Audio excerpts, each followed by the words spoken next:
La curva del olvido es algo que fue plasmado en el año 1885 por un investigador que se llamaba Hermann Ebbinghaus, que lo dejó plasmado en su libro Sobre la memoria, un libro que fue publicado en el año 1885 y presenta una curva que demuestra cómo olvidamos lo que leemos, cómo olvidamos lo que queremos aprender, incluso lo que estudiamos, qué tan fácil puede ser olvidado.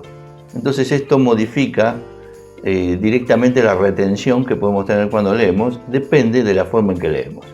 Vamos a ver un poquito qué es lo que descubrió este señor Ebbinghaus. Él se puso a estudiar a ver qué pasaba, por qué cuando empezábamos a leer, al poco tiempo de haber leído, es como si olvidáramos prácticamente todo. Entonces empezó a hacer pruebas para ver de qué manera se podía retener mucho más y recordar mucho más con el paso del tiempo. Y así descubrió lo siguiente. Vamos a ver la tabla. La tabla está compuesta por dos ejes. Tenemos un eje vertical y un eje horizontal.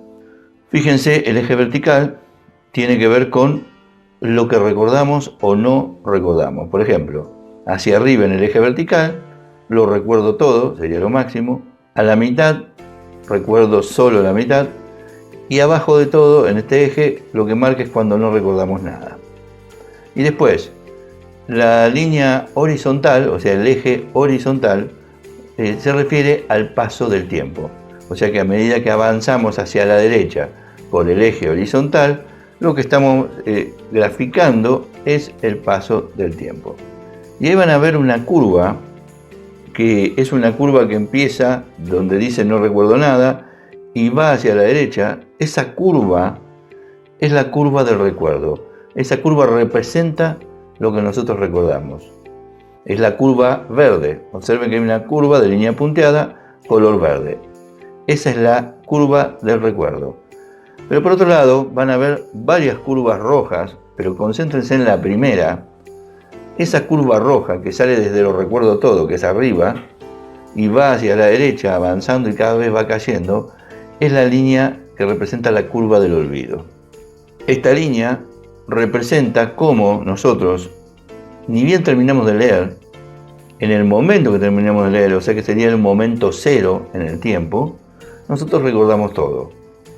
En el preciso momento que terminamos de leer. Pero a medida que pasan los días, esa curva empieza a caer rápidamente.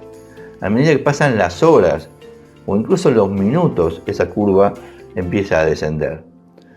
Y fíjense que termina con una línea punteada después de que se cruza con la curva del recuerdo. Entonces, esa curva, eso es lo que pasa si nosotros leemos un libro y ese libro no lo tocamos nunca más. A los pocos días empieza a decaer nuestro recuerdo, decae, hasta que no recordamos absolutamente nada de lo que hemos leído. Lo que descubrió Ebbinghaus es que si uno volvía a leer al cabo de un tiempo, al poco tiempo, otra vez arrancaba, fíjense, la segunda curva roja. Cuando empieza a caer el recuerdo nuevamente, porque empezamos a olvidar, fíjense que la caída no es tan abrupta, sino que ya se va haciendo más plana. Por lo tanto, nuestro recuerdo aumenta, por eso la curva del recuerdo va aumentando. Si volvemos a leer una tercera vez, tercera lectura o tercer repaso del libro, otra vez empezamos donde recordamos todo en el momento cero de la lectura, pero empieza a caer nuestro recuerdo, pero fíjense que la curva se empieza a aplanar.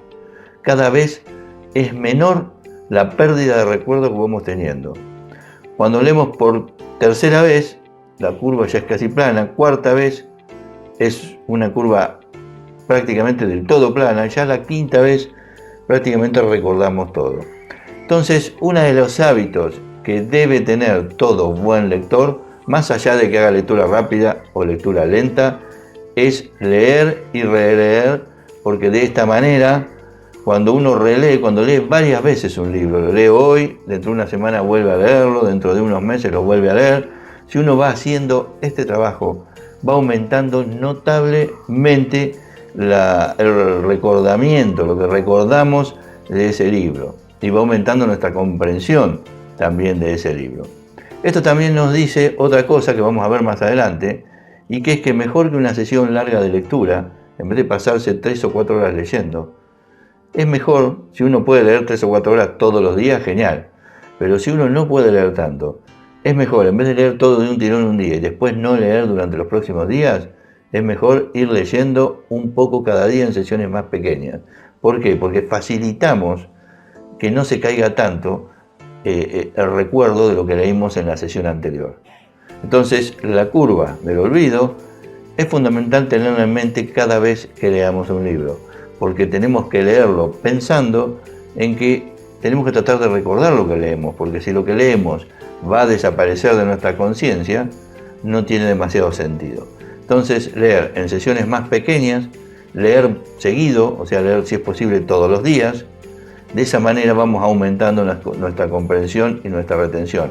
Y mucho más si volvemos a leer el mismo libro nuevamente. Por eso los libros en la biblioteca deben estar para tomarlos y leerlos todas las veces que uno quiera. Un libro no se lee una sola vez, sino que se lee varias veces. Se puede leer todas las veces que necesitemos, incluso cada vez que necesitemos pensar en algún concepto o en algún punto del libro, tenemos que poder ir y leerlo, porque eso va a aumentar nuestro índice de recordación de lo que hemos leído y va a aumentar nuestra comprensión, porque a más recordación y a más tiempo de lectura, mayor va a ser la comprensión.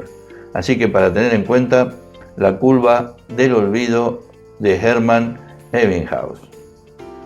Recuerden que pueden descargar la clase en formato MP3 para poder escucharla mientras estás conduciendo, mientras estás en el supermercado o en la sala de espera de un médico.